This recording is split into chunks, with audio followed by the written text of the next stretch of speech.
제주에서 가장 높은 건물이죠. 드림타워가 다음 달 초에 문을 열 예정입니다. 새로운 일자리가 생겨나고 또 지역 경제가 살아날 거라는 기대도 있지만 일단 이 드림타워가 본격적으로 가동이 되면 여러 가지 부작용들이 나타날 거란 우려가 적지 않은데요. 오늘 이 시간에는 이 부분을 좀 중심적으로 얘기를 나눠볼까 합니다.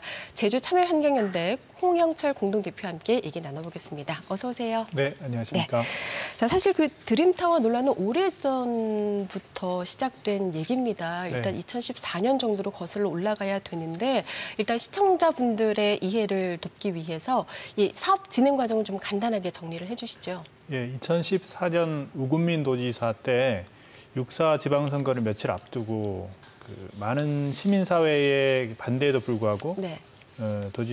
우금민 도지사가 사업 계획을 승인했죠. 네. 네.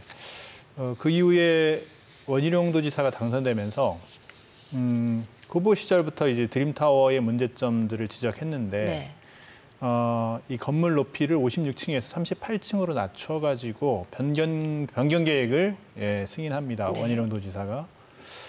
사실상 이제 건물 높이가 낮아졌지만 면적상으로는 큰 변화가 없었고요. 면적으로는 여의도 63빌딩이 한 2배 정도, 1.8배 정도 되는 면적입니다. 그래서 네. 상당히 큰 면적이고요. 그래서 사실상 큰 변화가 없었다 이렇게 보여지고요. 그리고 얼마 전이죠. 11월 5일 날 준공이 허가가 돼서 네. 지금 앞두고 있는 것은 카지노 변경 계획을 제주도지사가 승인할 것인가 네. 이 문제에 초점이 모아지고 있습니다. 드림타워가 준공된 이후에 우리가 가장 걱정되는 부분은 어떤 것들일까요? 네, 이미 빛반사 문제라든지 빛공해 문제 두 가지가 좀 다른데요. 네. 빛공해는 이제 드림타워에서 나오는 조명 때문에 인근 주민들이 이제 밤에 수면을 방해받는 네. 그런 문제들이고요. 또 빌딩풍 문제. 이 드림타워가는 높고 면적이 넓다 보니까 네. 그 주변의 바람이 매우 강해집니다. 그래서 그로 인한 피해 그리고 교통 혼잡 네. 이런 문제들과 더불어서 이제 카지노가 여기 들어서거든요. 이게 초대형 카지노인데 기존에 제주도에 있는 카지노랑 좀 다른 면이 네. 이 카지노를 이제 그 도박을 위해서 오는 사람들이거든요. 그러니까 VIP라고 보통 얘기하는데 이 사람들은 이제 그 도박에 전 재산을 탕진하기도 하고 네. 그렇기 때문에 이 사람들이 돈을 잃고 이제 바로 이제 다른 자기 본국으로 돌아가지 않고 도박을 더 하기 위해서 각종 사회 문제들을 일으킬 우려가 네. 있습니다. 그런 문제들 이런 것들이 이제 드림타워를 둘러싸고 앞으로 벌어질 수 있는 문제들이죠. 우리가 또 가장 짚고 넘어가지 않을 수 없는 게 하수 문제가 네. 또 있지 않겠습니까? 네. 최근에 저희도 이제 드림타워의 하수 처리 계획을 듣고 네. 매우 문제가 있다 그렇게 생각해가지고 제주도 상하수도본부에 이 드림타워 하수 처리 계획에 대해서 공개 질의를 했습니다. 네. 그래서 그 드림타워 측에서 이제 그에 대한 답변이 들어왔는데요. 일단은 지금 드림타워에서 드림타워 측에서 드림타워로부터 발생할 하수의 발생량을 네. 5,000톤 정도로 보고 있습니다. 네. 그런데 지금 제주도 내에 있는 하수 처리장이 다 포하거든요. 특히 드림타워에 하수가 나오게 되면 보내지게 될 제주 하수 처리장 같은 경우도 제주시 동지역에 모든 하수들을 처리하면서 네. 항상 포화인 상태고요. 그래서 드림타워 측에서 이게 처리할 방법이 없으니까 절수기기를 설치해가지고 전체 발생하는 하수량의 40%를 줄이겠다. 이렇게 계획을 얘기했고요. 그러니까 절수기를 이용해서 물 사용량을 줄이고 네. 결국 하수 발생량도 그렇죠. 줄이겠다. 그걸 한 네, 40%까지 네, 줄이겠다는 네. 거잖아요. 저희도 이제 절수기기 설치들이 매우 필요하다 이렇게 네. 생각을 하는데 사실상 현실성이 없다고 생각하거든요.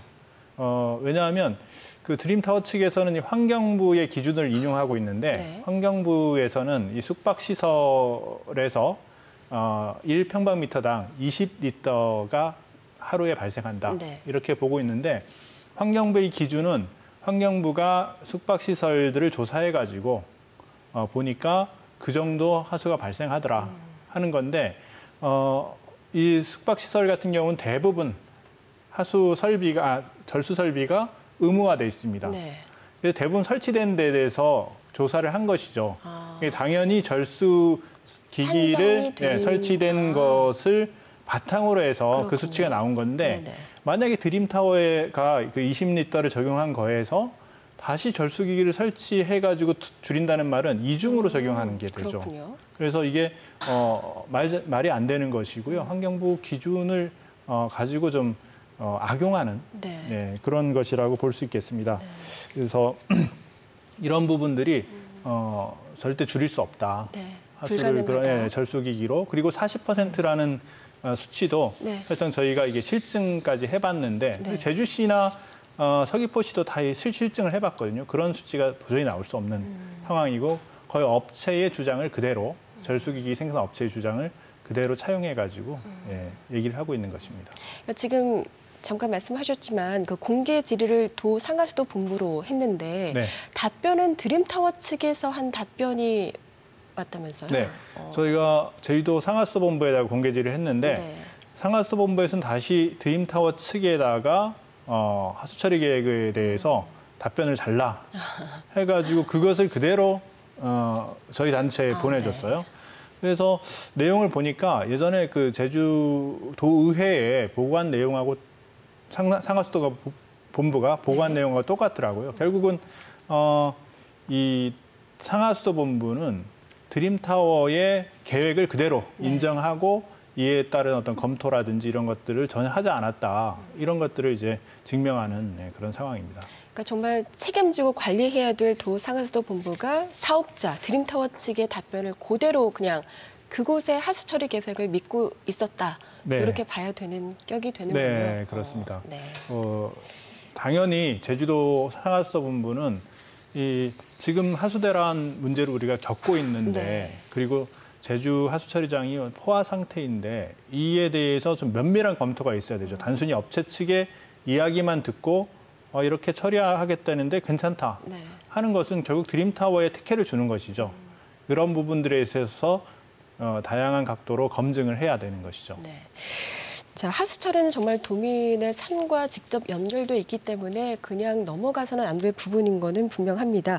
앞으로 드림타워 하수처리 계획이 좀 어떤 방향으로 좀 수정되고 보완돼야 될까요? 네, 드림타워 하수 계획은 앞서 말씀드린 것처럼 절수기기를 이중 적용한 문제뿐만 아니고 다양한 문제를 발견했습니다. 지금 드림타워에는 숙박시설만 있는 게 아니거든요. 네. 대규모 음식점들이 몇 층별로 이렇게 있고요. 네. 그리고 목욕장들도 있고. 거기에서 그리고, 사실 네. 하수가 제일 많이 발생하잖아요. 이제 음식점 같은 경우는 아까 숙박시설은 20리터가 발생하는데 네. 음식점은 70리터가 발생합니다. 그리고 공중화장실은 170리터가 발생하는데 네네. 이런 부분들을 전혀 적용하지 않았어요. 아. 그러니까 다 제외시켰다는 겁니다. 네. 하수 발생이 되는 것에서 다 제외시켰고 특히 이제 숙박시설도 면적을 저희가 면적 곱하기 20리터를 해보니까 네. 5,000톤이 훨씬 넘더라고요. 5,600톤만 숙박시설만 해도 그 정도 나오는데 이것들을 어떻게 계산했는지 그럼 그 도저히 이해를 할수 목욕탕이나 없는 음식점이나 뭐 화장실이나 이런 거를 포함하면 네, 그렇죠. 하수 발생량은 훨씬 더 많아진다는 네, 얘기인가요? 환경부 기준으로 훨씬 많아진다. 근데 그런 것들은 아예 빠져 산정에서 빠져 있고 그리고 숙박시설도 면적을 제대로 반영하지 않았기 때문에 네. 이게 이후에 하수 계획이라는 것은 뭐 최악의 상황을 가정하는 거거든요. 네. 뭐 지금 하수가 적게 발생한다고 해서 되는 게 아니고 나중에 이게 가동이 됐을 때 완전 가동이 됐을 때 여기서 나오는 하수로 인해서 하수 대란이 일어나면 이거는 고스란히 도민의 피해이기 때문에 이 하수 발생량 그 산정부터 다시 해야 된다. 예. 다시 시작해야 된다. 그래야 네. 절수기기 이중으로 적용한 것하고 재배된 그런 시설들 이런 것들을 포함해가지고 다시 산정해야 된다 이렇게 보고 있습니다. 네. 지금 제주 참여환경연대에서는 그 드림타워 주변의 교통이라든지 하수 상황을 지금 계속해서 실제로 모니터링하고 계신 거죠? 네, 그렇습니다. 네. 왜 이런 활동을 계속 또 이어가고 계신 건지. 드림타워가 들어서면서 앞서도 말씀드렸지만 학교와 주택이 밀집한 지역이 들어서면서 여러 가지 도민 피해들이 예상되고 있습니다. 네. 이 도민 피해를 최소화하고 구제할 수 있는 방법들을 찾고자 일단 하는 부분이 있고요. 또 하나 카지노 같은 경우는 네. 사실상 이후에 이 지역 전체 성격 자체를 이렇게 뒤바꿔버릴 그런 중대한 문제가 있기 때문에 카지노 설립 계획에 대해서 이전 계획에 대해서 네. 저희가 이게 막고자 하고 있습니다. 카지노만 안 된다. 이런 걸로 가지고 이제 활동을 할 거고요. 드림타워가 운영이 되면 이후에 교통 문제라든지 네. 하수 문제가 실제로 어떻게 벌어지게 되는지 이런 거에 대한 더 면밀한 조사가 모니터링이 필요하기 때문에 활동을 계속 이어나갈 생각입니다. 네, 잠깐 그 카지노 얘기가 나와서 한 가지 더 여쭙자면 일단 이미 제주도에는 카지노가 굉장히 많이 있습니다. 그럼에도 불구하고 드림타워에 들어서는 카지노가 특별히 또 문제되는 부분은 아까 말씀하신 사회 문제 이런 거 말고도 어떤 게 있을까요? 드림타워 같은 경우는 이제 복합 리조트라고 얘기를 하거든요. 네. 이 복합 리조트는 카지노에서 대부분 매출이 나옵니다. 한 네. 70에서 80% 매출이 나오기 때문에 이 카지노 운영이 안 되면 뭐 싱가포르 같은 경우도 그랬지만 그 고용된 자국 그 직원을 내국인 네. 직원들을 무급휴직을 시키면서 계속 압박을 합니다. 오픈을 하도록. 네. 그리고 그래서 결국 이게 싱가포르 같은 경우도 2개의 복합 리조트가 다 이제 당초에는 외국인 전용에서 네. 오픈되는 그러니까 내국인까지 다 들어가는 그런 상황으로 바뀌었죠.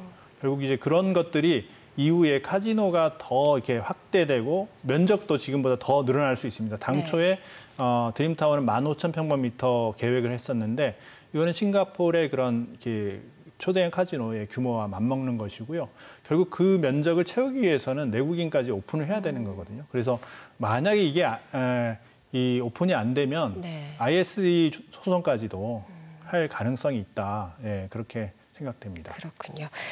자, 여러 논란 속에 지금 드림타워가 다음 달 초에 문을 열 예정에 있습니다. 일단 카지노 이전 절차도 남아 있고요. 또 이제 개장 이후에 나타날 수 있는 여러 가지 부작용들이 있는 만큼 앞으로 또 우리가 관심 있게 추이를 지켜봐야 될 것 같습니다. 오늘 말씀 고맙습니다. 네, 고맙습니다. 네.